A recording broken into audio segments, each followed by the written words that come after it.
Welcome back students. Previous video के अंदर हम बात कर रहे थे रासायनिक समीकरण और उसमें भी हमने बात कर ली थी असंतुलित रासायनिक समीकरण की। इस वीडियो के अंदर हम बात करेंगे संतुलित रासायनिक समीकरण के बारे में बात करेंगे। किसके बारे में बात करेंगे? संतुलित रासायनिक समीकरण के बारे में बात करेंगे। संतुलित रासायनिक समीकरण। संतुलित रासायनिक समीकरण में क्या है? ये होता है कि अभिक्रिया में भाग लेने वाले और अभिक्रिया के पश्चात निर्मित होने वाले पदार्थ की जो मात्रा होती है, यानी कि उनका द्रव्यमान होता है और उनकी तत्व परमाणु की संख्या होती है, वो कैसी होती है? बराबर होती है। अर्थात हम ये कह सकते हैं कि संतुलित रासायनिक समीकरण जो होती है वो द्रव्यमान संरक्षण नियम का पालन करती है। संतुलित रासायनिक समीकरण की खास विशेषता क्या होती है कि यह द्रव्यमान संरक्षण नियम का पालन करती है। ठीक है, तो हम क्या लिख सकते हैं? ऐसी रासायनिक समीकरण जो द्रव्यमान संरक्षण नियम का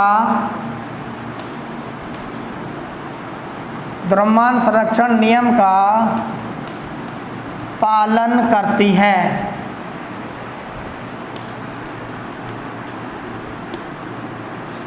द्रव्यमान संरक्षण नियम का पालन करती है।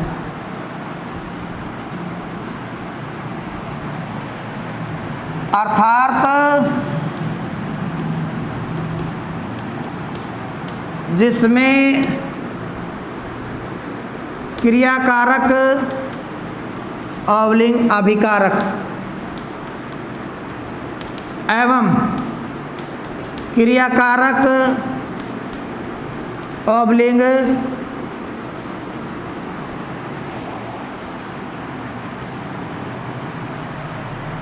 उत्पाद में द्रव्यमान संख्या एवं तत्व परमाणु की संख्या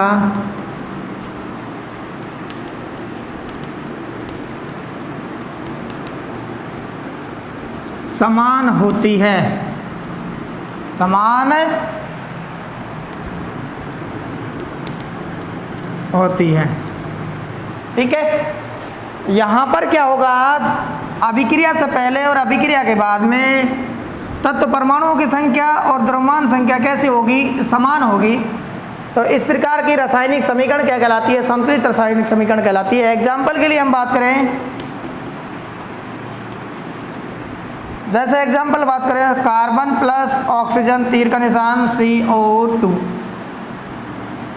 ठीक, अब अगर इसकी तुलना देखें, हम यहाँ पर देखें अभिकारक के अंदर और उत्पाद के अंदर तत्व परमाणु और द्रव्यमान संख्या बात करें तो द्रव्यमान संख्या देख लेते हैं। द्रव्यमान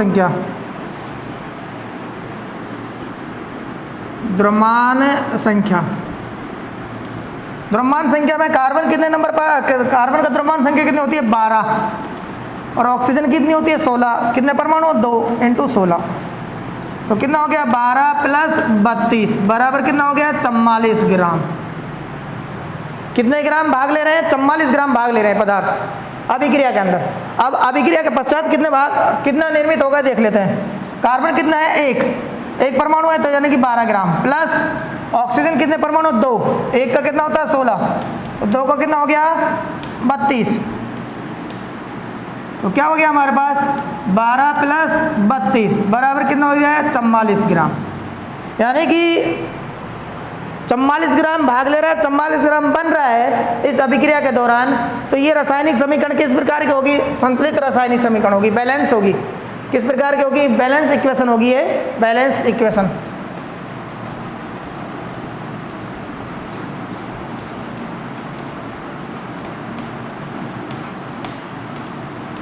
बैलेंस्ड इक्वेशन होगी। अब अगर हम तत्व परमाणु की संख्या बात करें, यहाँ पर तत्व परमाणु की संख्या, तत्व परमाणुओं की संख्या,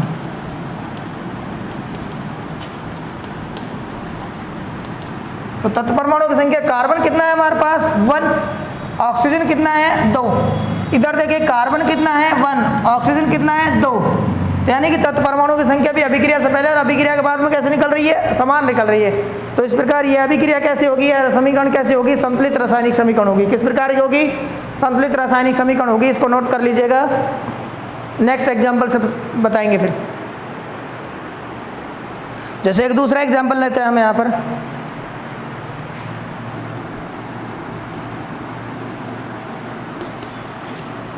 दूसरा एग्जाम्पल देखिएगा, हमारे पास कैल्शियम ऑक्साइड है और अगर इसकी अभिक्रिया किससे कराएं, जल से कराएं, तो क्या बनता है, कैल्शियम हाइड्रोक्साइड। क्या बनेगा, कैल्शियम हाइड्रोक्साइड बनता है। देखते हैं हम यहाँ पर यह समीकरण संतुलित है या असंतुलित है, इसके बारे में डिस्कस करते हैं, संतुलित है या असंतुलित। देखिए कैल्शियम, अगर हम तत्व परमाणु संख्या बात करें, तत्व परमाणु संख्या, तत्व परमाणु संख्या, तो कैल्शियम क्या है हमारे पास, 1, ऑक्सीजन कितना है, 2, एक तो ऑक्सीजन ही है, एक ऑक्सीजन ही है। हाइड्रोजन कितना है हमारे पास, 2, हाइड्रोजन कितना है, 2। इधर बात करें अपन हम, यहाँ पर कैल्शियम कितना है हमारे पास, 1, और अगर हम बात करें ऑक्सीजन की बात करें तो होल ट्वाइस, सिंगल ऑक्सीजन है, होल ट्वाइस हो रहा है, 2 से गुणा हो रहा है, तो इसका मतलब ऑक्सीजन कितनी है, 2। अगर हाइड्रोजन की बात करें तो हाइड्रोजन 1 है और किससे गुणा मल्टीप्लाई हो रहा है, ये 2 से हो रहा है, होल ट्वाइस हो रहा है, तो हाइड्रोजन की संख्या भी कितनी है, 2। देखते हैं पर कैल्शियम 1, उधर कैल्शियम 1, ऑक्सीजन इधर 2, इधर ऑक्सीजन 2, इधर हाइड्रोजन 2, इधर हाइड्रोजन 2, यानी कि तत्व परमाणु की बिहाफ पर तो क्या है, ये संतुलित समीकरण है। अब देख लेते हैं दोबारा हम द्रव्यमान संख्या के आधार पर, द्रव्यमान संख्या, द्रव्यमान संख्या में देखिए कैल्शियम जो होता है ना, उसकी द्रव्यमान संख्या होती है, देखो 40, कितनी होती है, 40। कितने नंबर पाता है कैल्शियम, 20 नंबर पाता है, तो इसकी द्रव्यमान संख्या कितनी होती है, 40, प्लस ऑक्सीजन में हमने पहले ही बताया था द्रव्यमान संख्या कितनी होती है, 16, और एक एक परमाणु है दोनों के, इसलिए कोई मल्टीपल नहीं होगा। प्लस में हम बात करते हैं यहाँ हाइड्रोजन, हाइड्रोजन की द्रव्यमान संख्या कितनी होती है, 1, कितने परमाणु है, 2, तो 2 गुणा 1, प्लस में ऑक्सीजन कितना है यहाँ पर, 1, तो ऑक्सीजन की परमाणु द्रव्यमान संख्या कितनी है, 16। अब टोटल कर लेते हैं हम यहाँ पर, 40 और 16 कितना हो गया यहाँ पर, 56, और 56 यहाँ ऐसे लिख सकते हैं, 40 प्लस 16 प्लस 2 प्लस 16, ये हम। अब देखिएगा हमारे पास कितने आ रहे हैं यहाँ पर, 56 हो गया, 56 और 2 58, 58 और 16 कितना हो गया, 58 और 16 कितना हो गया भैया, 58 और 16, 58, 16, 4 और 74, कितने ग्राम हो गया ये, 74 ग्राम हो गया। दोबारा से देख लेते हैं, गलती नहीं हो, 40 ग्राम और 16 ग्राम, 56 ग्राम, 56 ग्राम और 2 58 ग्राम, 58 ग्राम और 16 ग्राम कितना हो गया, 74 ग्राम, कितना हो गया, 74 ग्राम। अभिक्रिया में कितने ग्राम भाग ले रहा है पदार्थ, 74 ग्राम। अब इधर देख लेते हैं हम, कैल्शियम हमारे पास कितना है, 1, तो इसका मतलब 40 ग्राम, ऑक्सीजन कितना है, 2, तो 2 गुणा 16, प्लस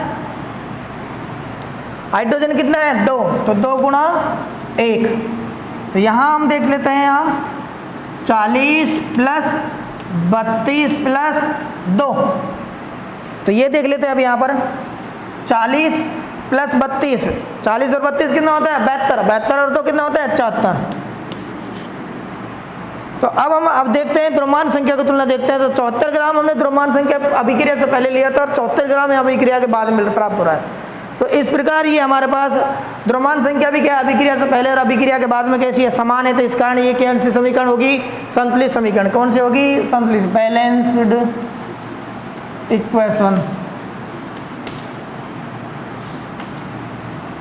ठीक, अब एक और एग्जांपल ले लेते हैं हम, आपको एक एग्जांपल और लेते हैं, उसके बाद में फिर हम बात डिस्कस करेंगे इन अन्य विशिष्ट रासायनिक समीकरण हैं जिनको हमें संतुलित करना होगा। असंतुलित को संतुलित कैसे करेंगे उस विधि को देखेंगे हम यहाँ पर। इसको उतार लीजिए आप एक बार।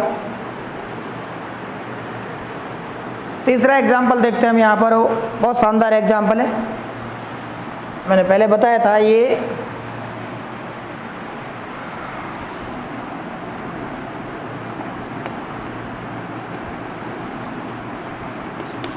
एग्जाम्पल थर्ड, कैल्शियम हाइड्रोक्साइड की अभिक्रिया अगर CO2 से कराई जाए तो कैल्शियम कार्बोनेट और जल का निर्माण होता है। CaOH का होल ट्वाइस प्लस CO2, वायुमंडलीय CO2 है ये, तीर का निशान। यहाँ पर हम बात करते हैं CaCO3 प्लस H2O। ये अभिक्रिया हमारे पास, ये बुझा हुआ चूना है और ये CO2 है, ये कैल्शियम कार्बोनेट है और ये जल है। देख लेते हैं, पहले हम तत्व परमाणु संख्या आधार पर देखें। तत्व परमाणु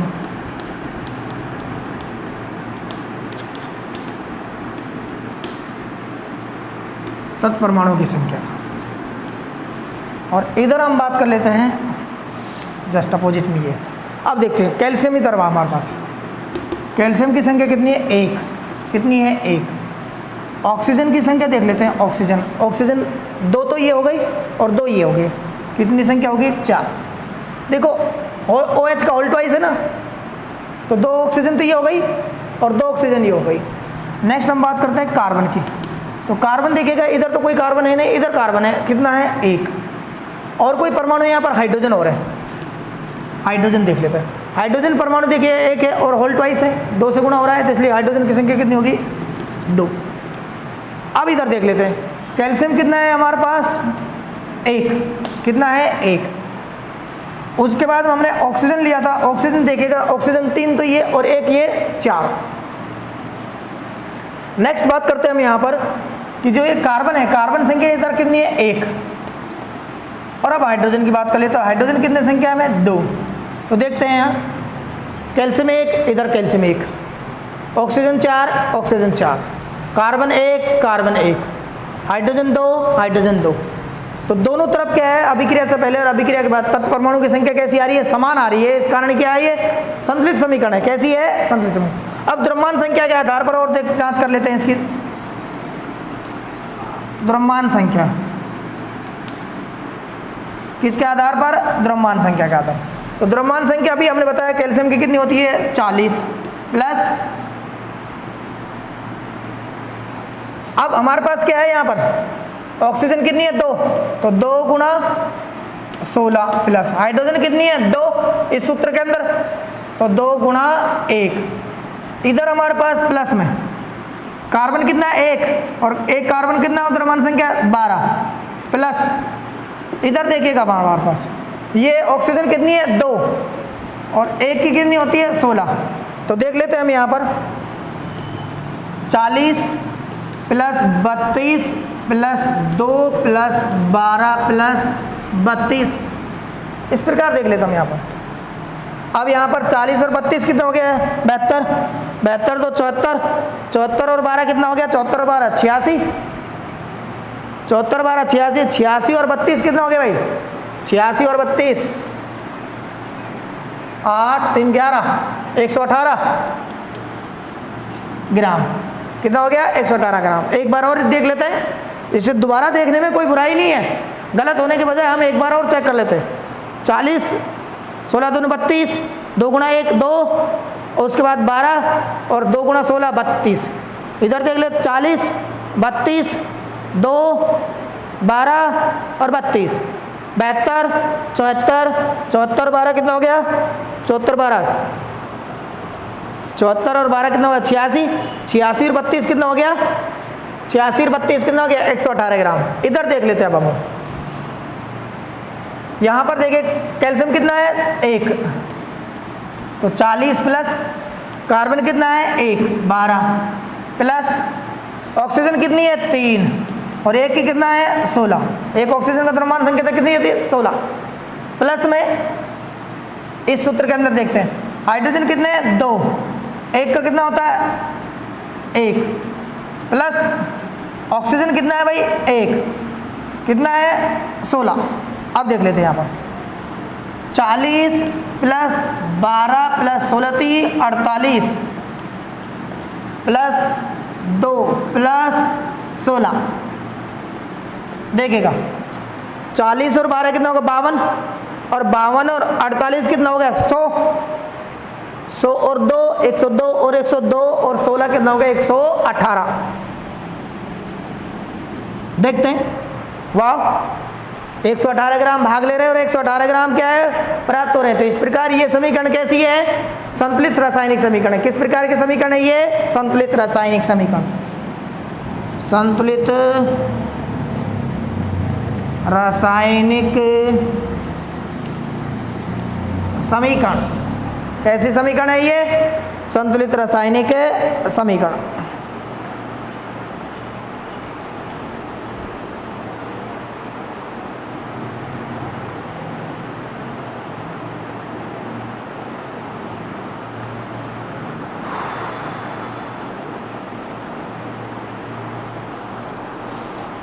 अब हम नेक्स्ट बात करेंगे असंतुलित रासायनिक समीकरण को संतुलित समीकरण में किस प्रकार बदलते हैं या उसे किस प्रकार संतुलित करते हैं, उसके बारे में डिस्कस करेंगे। इसको उतार लीजिए आप, डिस्कस करते हैं। असंतुलित रासायनिक समीकरण को संतुलित रासायनिक समीकरण में बदलना एक तरह से, या संतुलित रासायनिक समीकरण, संतुलित रासायनिक समीकरण को संतुलित करना।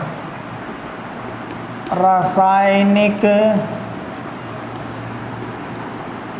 समीकरण को संतुलित करना।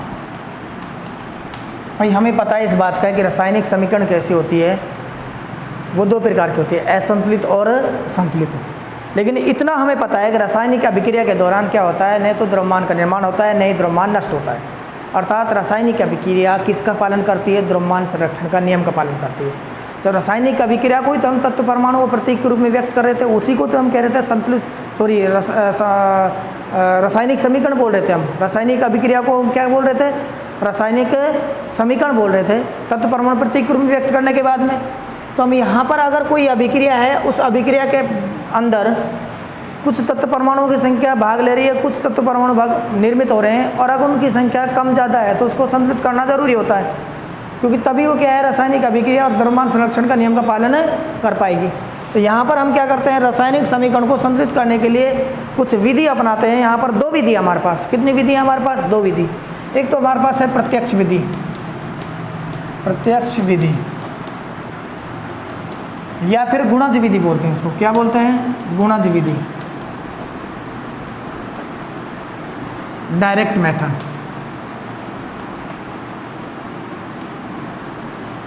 क्या बोलेंगे इसको? Direct method. और दूसरी है heat and trial Vidhi, heat and trial विधि।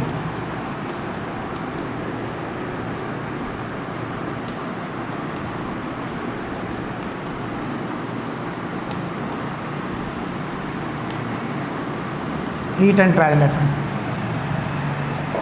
ये जो मेथड है हीट एंड ट्रायल विधि, ये बहुत बड़ी विधि है। इसमें काफ़ी सारे स्टेप होते हैं। ये स्टेप्स जो होते हैं डिपेंड करते हैं रासायनिक अभिक्रिया में भाग लेने वाले तत्व परमाणु की संख्या पर, कि कितने प्रकार के तत्व परमाणु भाग ले रहे हैं और कितनी असंतुलित संख्या में है, वो उस पर निर्भर करता है। स्टेप बाय स्टेप ये विधि होती है। जबकि हम बात करते हैं प्रत्यक्ष विधि या गुणज विधि के अंदर, तो यहाँ हम डायरेक्ट ही क्या करते हैं, बराबर करने के लिए, तत्व परमाणुओं की संख्या को बराबर करने के लिए गुणज करते हैं। छोटी संख्या सरल गुणज करते हैं, 2, 3, 4 से गुणज कर लेते हैं, 5 से गुणज कर लेते हैं। इससे ज़्यादा गुणज नहीं होता, अक्सर सामान्यतः 2, 3, 4 से ही हमारा पार पड़ जाती है, 2, 3, 5 से। तो कुछ एग्जाम्पल की सहायता से हम आपको बताएंगे किस प्रकार हीट एंड ट्रायल विधि को नेक्स्ट वीडियो के अंदर बताएंगे डिटेल से। लेकिन आज हम बात करेंगे प्रत्यक्ष विधि या गुणज विधि, इसके बारे में डिस्कस करेंगे। तो देखिएगा किस प्रकार हम इस विधि द्वारा रासायनिक समीकरण को संतुलित करते हैं। जैसे हमारे पास एक समीकरण है, कार्बन, जैसे हमारे पास एक समीकरण है मैग्नीशियम प्लस ऑक्सीजन, तीर का निशान क्या है? Magnesium oxide. देखिएगा एक बार तो जांच कर लेते हैं इसकी कि समीकरण संतुलित है या असंतुलित है, तभी तो हम संतुलित करेंगे। अगर संतुलित है, ऑलरेडी संतुलित, तो फिर क्यों करेंगे संतुलित इसको? तो देखो मैग्नीशियम की संख्या कितनी है? 1। इधर कितनी है मैग्नीशियम की संख्या? 1। इधर ऑक्सीजन की संख्या कितनी है? 2। और इधर ऑक्सीजन की संख्या कितनी है? 1। इसका मतलब ये असंतुलित है, क्योंकि ऑक्सीजन में डिफरेंस आ रहा है। किस में डिफरेंस आ रहा है? ऑक्सीजन में डिफरेंस आ रहा है। इस कारण क्या है, ये असंतुलित है। अब संतुलित कैसे करेंगे? देखो मैग्नीशियम इधर पर 1 है, इधर भी मैग्नीशियम 1 है, तो इसको तो हमें ऑलरेडी संतुलित है। अब हम पकड़ते हैं किसको? दूसरे को। ऑक्सीजन इधर 2 है, इधर ऑक्सीजन कितना है? 1 है। अगर इस ऑक्सीजन को 2 से गुणा कर दें अपन, किससे गुणा कर दें? 2 से गुणा कर दें, तो ये 2 हो जाएगा ना। एक ऑक्सीजन परमाणु इधर है, इसको अगर 2 से गुणा कर दें अपन, 2 से गुणा कर दें, तो ये कितना हो जाएगा? 2 हो जाएगा। अब गुणा करने के लिए देख ले, सदैव क्या करते हैं हम? गुणा हमेशा सूत्र के या प्रतीक के पहले लिखते हैं हम गुणज को। गुणज संख्या को कहाँ लिखते हैं? पहले लिखते हैं। तो देखो यहाँ पर हमारे पास ऑक्सीजन 2 है और इधर ऑक्सीजन 1 है, तो इसको अगर हम यहाँ से 2 से गुणा कर दे तो ऑक्सीजन कितनी हो गई 2। ऑक्सीजन कितनी हो गई 2। अब चेक कर लेते हैं हम, भाई हमने ऑक्सीजन को संतुलित कर लिया, मैग्नीशियम को पहले से ही संतुलित थी, तो एक बार दोबारा चेक कर लेते हैं कहीं इस गुणज से क्या है, मैग्नीशियम तो डिस्टर्ब नहीं हो गया, मैग्नीशियम तो असंतुलित नहीं हो गया। देखते हैं मैग्नीशियम इधर कितना है 1, इधर मैग्नीशियम कितना है 2 हो गया, कितना हो गया 2, क्योंकि 2 से गुणज हो गया तो मैग्नीशियम भी गुणज होगा। अरे मैग्नीशियम 2 से गुणज ऑक्सीजन थोड़ी होगी, मैग्नीशियम भी होगी, तो यहाँ पर अब मैग्नीशियम की संख्या कितनी होगी 2, और ऑक्सीजन कितनी संख्या होगी 2। इधर ऑक्सीजन की संख्या 2 है, इधर ऑक्सीजन की संख्या 2 है, तो ऑक्सीजन तो सेटिस्फाई हो गया, अब यहाँ पर बैलेंस हो गया, लेकिन अब मैग्नीशियम असंतुलित हो गया। तो अब देखिए इधर मैग्नीशियम कितनी है 2, इधर कितनी है मैग्नीशियम 1, तो अगर हम इसको 2 से गुणा करते हैं मैग्नीशियम को, तो यहाँ पर अब मैग्नीशियम कितना हो गया 2, इधर भी मैग्नीशियम कितना हो गया 2, ऑक्सीजन इधर 2 है, तो ऑक्सीजन इधर क्या हो गया 2। बात समझ आई नहीं आई? तो इस प्रकार हमने 2 से गुणा करने पर क्या कर दिया, ये हमने इस समीकरण को क्या कर लिया, असंतुलित समीकरण थी वो किसको क्या कर लिया, इसको हमने संतुलित कर लिया। ये तो है हमारे पास असंतुलित, क्या है ये असंतुलित। और अब हम बात करेंगे संतुलित की। तो संतुलित में क्या होगा 2Mg प्लस O2 तीर का निशान 2MgO।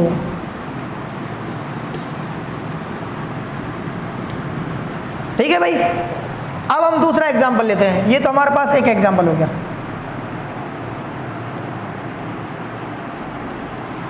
दूसरा एग्जांपल हम ले, जैसे मान ले हाइड्रोजन क्रिया करके क्या करती है, ऑक्सीजन से क्रिया करके क्या बना लेती है, जल बना लेती है। हाइड्रोजन गैस और ऑक्सीजन गैस को है क्रिया करके क्या बना लेती है, जल बना लेती है। अब देखिए यहाँ पर हाइड्रोजन इधर 1 है, सॉरी 2 है, और हाइड्रोजन कितनी है इधर 2, हाइड्रोजन संतुलित। ऑक्सीजन इधर कितना है 2, इधर कितना है 1। अब वही गुणित विधि अपनाएंगे हम, यहाँ ऑक्सीजन 2 है, इधर कितनी है 1, तो यहाँ हम 2 से गुणा करते तो ऑक्सीजन कितनी हो जाएगी 2 हो जाएगी ना। अब ऑक्सीजन इधर कितनी होगी 2, और इधर ऑक्सीजन कितनी है 2। एक बार चेक कर लेते हैं कहीं ऑक्सीजन को संतुलित करने के चक्कर में हाइड्रोजन तो संतुलित नहीं हो गई है, तो देख लेते हैं यहाँ पर हम हाइड्रोजन इधर कितनी होगी, इधर कितनी है हमारे पास 2, और इधर कितनी हाइड्रोजन 2 तो पहले से थी, 2 से गुणा दोगे तो कितनी होगी 4 होगी अब, और ऑक्सीजन 2 है, ऑक्सीजन 2 है, ऑक्सीजन तो संतुलित होगी, लेकिन हाइड्रोजन क्या हो गया भाई असंतुलित। अब चूंकि हाइड्रोजन को संतुलित करने के लिए क्या करेंगे, इधर हाइड्रोजन कितनी संख्या है 4, 2 दूनी 4 है ना, और इधर हाइड्रोजन की संख्या कितनी है 2, तो इसको अगर हम 2 से गुणा से करते तो हमारे पास क्या हो जाएगा, ये क्या हो जाएगा, हाइड्रोजन 4 होगी, इधर भी हाइड्रोजन 4, ऑक्सीजन इधर 2, इधर भी ऑक्सीजन क्या होगी 2। तो ये तो हमारे पास असंतुलित समीकरण थी, क्या थी हमारे पास ये असंतुलित। दूसरा एग्जांपल में हमारे पास असंतुलित, और अब बात करते हैं हम संतुलित की। किसकी बात करेंगे, संतुलित की। तो 2H2 प्लस O2 तीर का निशान 2H2O। अब यहाँ पर देखेगा हाइड्रोजन कितनी है 4, हाइड्रोजन कितनी है 4, ऑक्सीजन कितनी है 2, और ऑक्सीजन भी कितनी होगी 2 हो गई। अब तीसरा एग्जांपल और ले ले हमें, ये एग्जांपल हमारे पास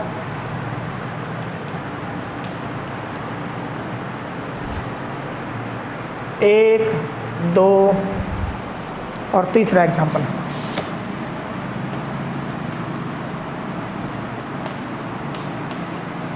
देखिएगा नाइट्रोजन है हमारे पास, हाइड्रोजन से क्रिया करके किससे क्रिया कर रही है, हाइड्रोजन से क्रिया कर रही है, क्या बना रही है NH3 अमोनिया गैस बना रही।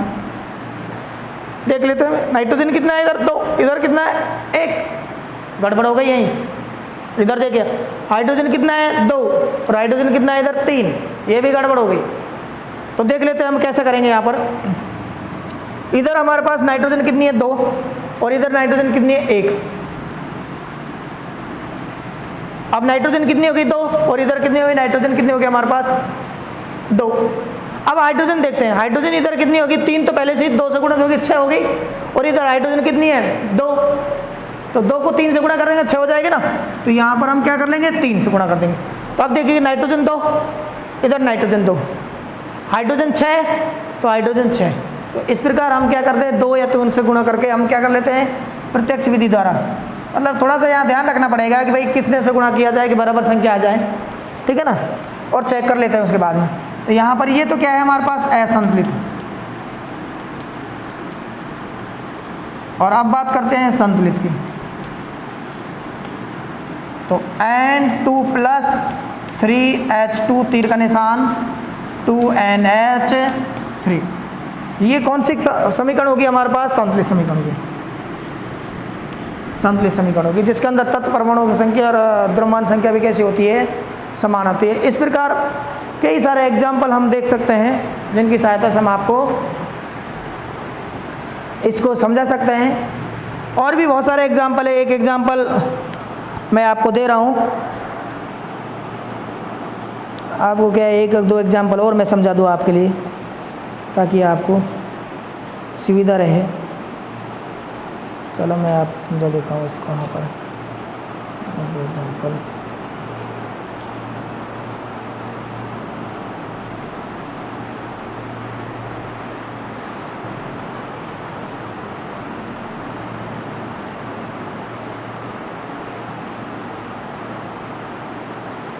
जैसे कैल्शियम कार्बोनेट की अभिक्रिया किससे कराई जाए? तो NaHCl से करा दूँ, ये भी अच्छी समीकरण है। चलो ये करा देते हैं। KOH की अभिक्रिया सोडियम सल्फ्यूरिक अम्ल से अभिक्रिया करा देंगे। KOH की अभिक्रिया किससे करा दें? सल्फ्यूरिक अम्ल से। एक एग्जांपल यहाँ देख लेते हैं। पोटेशियम हाइड्रोक्साइड की अभिक्रिया किससे कराएं? सल्फ्यूरिक अम्ल से। KOH प्लस H2SO4 तीर के निशान K2SO4 प्लस H2,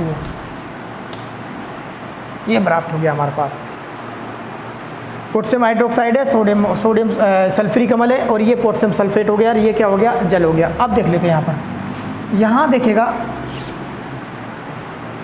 ये हमारे पास पोटेशियम कितने? 1, इधर कितना है? 2, ठीक। सल्फर देखते हैं, यहाँ सल्फर कितना है? 1, इधर सल्फर कितना है? 1, क्लियर। हाइड्रोजन देखते हैं, हाइड्रोजन कितना है? 2 और 1 3, और इधर कितना है हमारे पास? 2। ऑक्सीजन देखते हैं, यहाँ 4 कितना ऑक्सीजन? 4, और इधर कितना है हमारे पास? 4 और 1 5 है, और इधर ऑक्सीजन कितना है हमारे पास? 4 और 1 5।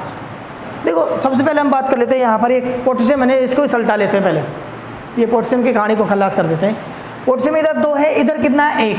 अगर हम इसको 2 से गुणा कर दें अपन तो हो गया ना 2 ये पोटेशियम, और इधर पोटेशियम कितना हो गया? 2। अब चेक कर लेते हैं हम यहाँ पर, पोटेशियम 2 है, पोटेशियम 2 हो गया। अच्छा यहाँ पर देखिएगा ऑक्सीजन देखते हैं, 2 ऑक्सीजन तो ये होगी और 4 ऑक्सीजन ही होगी, 6 ऑक्सीजन, इधर 2 ऑक्सीजन 4 ऑक्सीजन ये, और इधर ये गड़बड़ हो रहा है यहाँ पर। अब देख लेते हैं ऑक्सीजन, देखेगा दोबारा से देखिएगा ऑक्सीजन कितनी थी हमारे पास? 2 तो इसमें होगी, 2 से गुणा हो गया, और 4 ये 2 और 4 6 हो गया, और इधर ऑक्सीजन देखे तो 5, 4 और 1 5। अगर हम यहाँ से इसको गुणा कर दें, इसको गुणा कर दें, इसको गुणा कर दें 2 से, तो देखिएगा अब हमारे पास क्या होगा? ऑक्सीजन कितनी हो गई? 4, 2 हो गई ना, 4 तो ये होगी और 2 ये होगी, 6 हो गई। ऑक्सीजन कितनी हो गई? 6, 4 और 2 6। इधर ऑक्सीजन देखें हम 2 और 4 6, इधर कितनी हो गई ऑक्सीजन? 6। अब हम बात करें पोटेशियम की, पहले थी बात कर ली थी, पोटेशियम 2 है, इधर पोटेशियम 2 है। अब हम बात कर ले हाइड्रोजन की, हाइड्रोजन की देख लेते हैं। हाइड्रोजन कितने हैं यहाँ पर? 1, और 2 से गुणा होता है 2, और इधर 2, 4 हाइड्रोजन है। इधर देख लेते हैं तो हाइड्रोजन कितने हैं? 4, ठीक।